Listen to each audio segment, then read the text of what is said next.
awesome mug. I'm a dad, love drinking from this mug. Green tea, Marks and Spencer's, organic. My name's George. Today we're going to Re-Scape my Aquascaper 600 at home. Really excited about this. First time I've done a proper aquascape at home for a long time.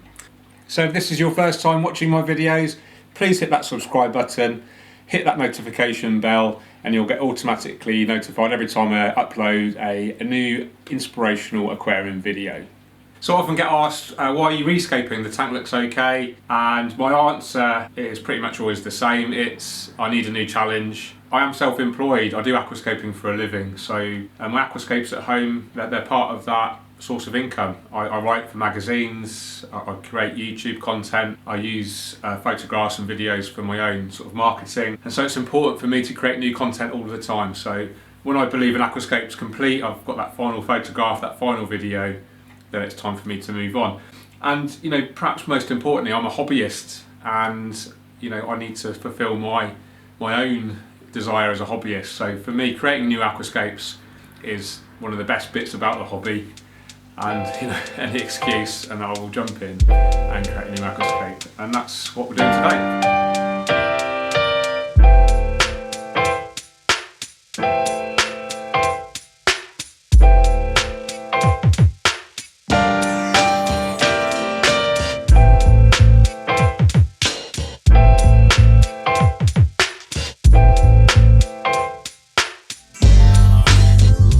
Okay, so before we start, let's get changed into something more appropriate. Okay, first thing I want to do is consider what I want to keep and what I want to throw away, what I want to recycle, etc. So starting with the equipment, we're going to use exactly the same equipment. We're even going to use the same soil. Nothing wrong with the soil. Nutrient rich still, expensive to replace, so we'll reuse that. But I am keen to use new Hardscape. Everything needs a good clean, obviously. So the whole process is going to take a good few hours. Obviously, I'm going to press that into an edited video for you guys. So let's go.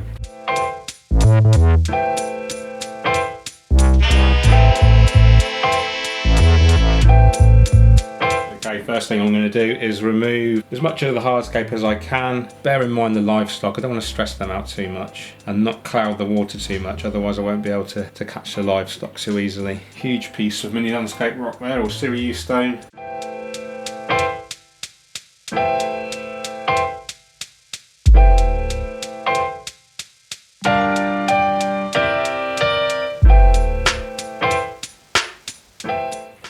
Okay, here's the quarantine tank where I'm going to catch the fish and the shrimp from the 600 scape, put them in here. I've already taken some of the water out of here, put it into a bucket. I'll mix that with some of the old tank water, and that's just going to help the fish acclimatise really quickly. So we'll go back to the 600 now, catch the fish, stick them in here.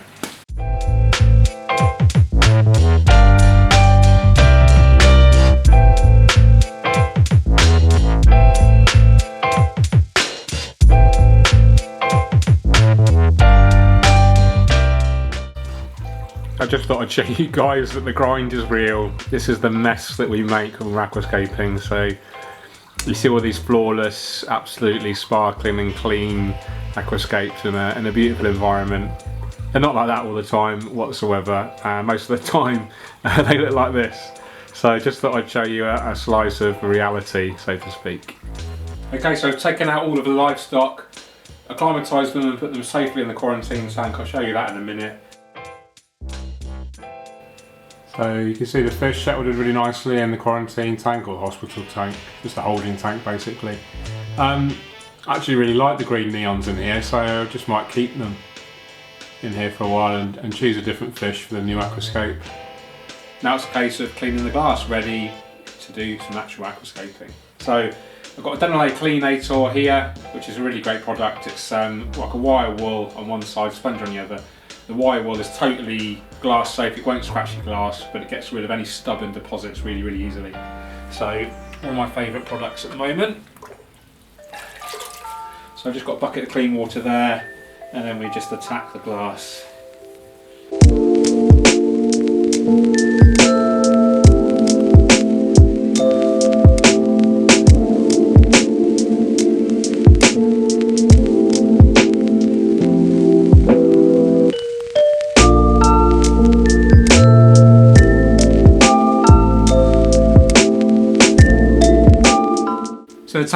clean, well nearly clean, still got the substrate in there obviously.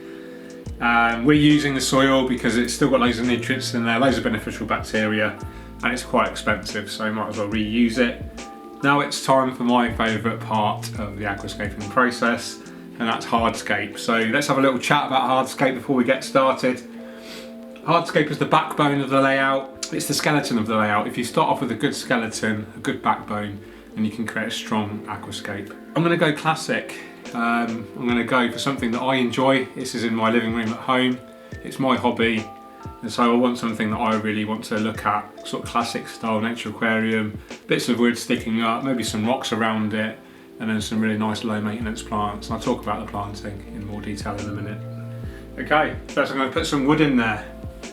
This is Manzanita wood. It's been pre-soaked in my big Aquascaper 1200 over there. I'm not going to show you that because it's absolutely awful right now, but that is another video to look forward to when I rescape that. So yeah, this has been pre-soaked. It's quite a soft wood. It kind of, you can maybe see on my hands, it's almost like a bark that comes off quite easily, but it's a beautiful wood. Comes from Southern California. It's been sent over here for us to use. This is available at aquarium gardens, this type of Manzanita wood. There is kind of two types. There's like a real kind of branchy type, which is a much more sort of linear, much sort of straighter pieces of wood which branch off. And this is, I prefer this. This is a lot more kind of gnarly, a lot more twisted. I think it's got more character and I really love it. So we've got 1, 2, 3, 4 pieces. This piece is from the old Aquascape and it's covered in some really healthy moss, so I think I'm going to reuse that somehow. But we'll start off by putting these 3 pieces in. Now we need to consider things like height, focal points, and just how the hardscape is going to impact on the overall aesthetic of the aquascape. So it is worth taking your time and taking things slowly. Maybe do it over a few days, come back to it, have another go, and then just don't be content with the hardscape until you're absolutely 100% sure you can't get it looking any better. So I'm just going to start off with my most dominant piece, which is this tallest piece here. I'm going to think which side do I want to go uppermost, how do I want it to go, do I want to go like kind of linear, like a horizontal aspect, or more vertical? Now I'm thinking I want to go vertical. I want to plant really heavily in here, so I don't want to use up too much room by going horizontal. So I want to go quite vertical there. So let's just start off with that kind of here.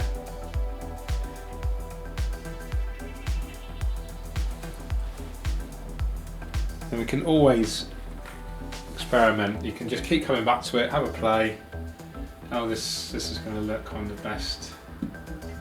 That might look good coming over a rock or something like that, maybe. Let's put that there for now. Got this piece here. I think that needs to kind of balance out with the right hand piece.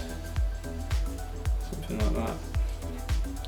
And then we've got our final piece with the moss attached to it that can go something like that, just for now.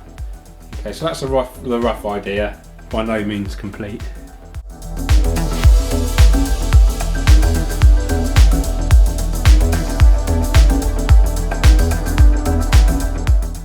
Okay, next I'm going to put some rocks in, and then I'm going to readjust the wood and hopefully come up with a strong hardscape layout. So this rock I'm really excited about. It's the first time I've ever used it in a home aquascape. This is called Frodo stone. This is flown over from Poland from a guy called Adam Pascella, who is a really good friend of mine.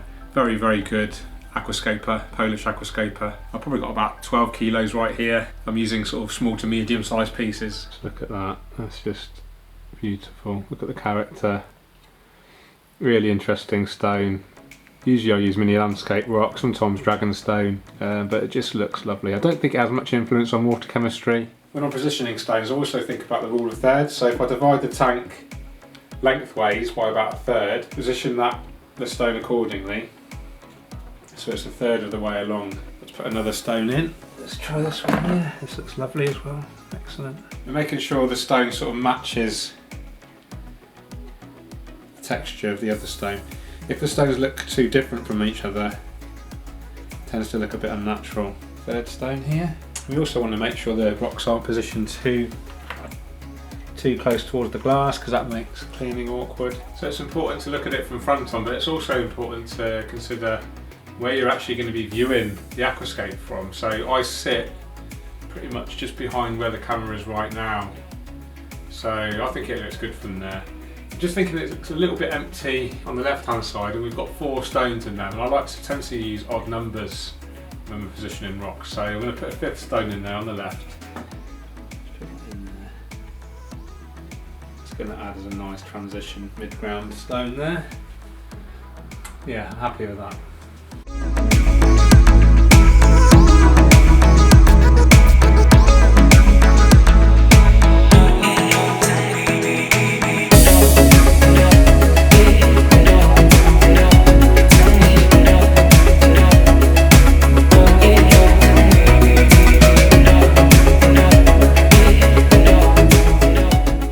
Okay, so happy with the hardscape positioning. Now I'm just using a credit card just to slope the substrate flat, but actually sloping towards the rear and then shallow at the front, and that gives us an enhanced sense of depth.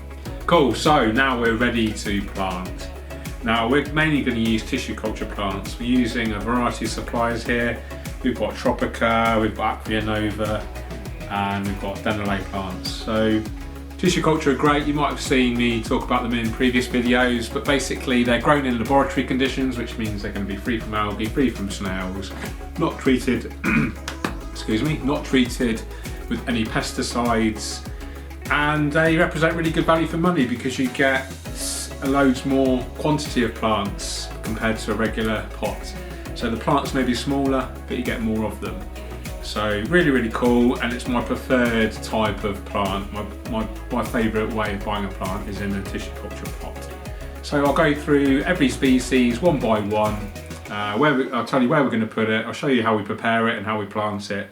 And yeah, let's go.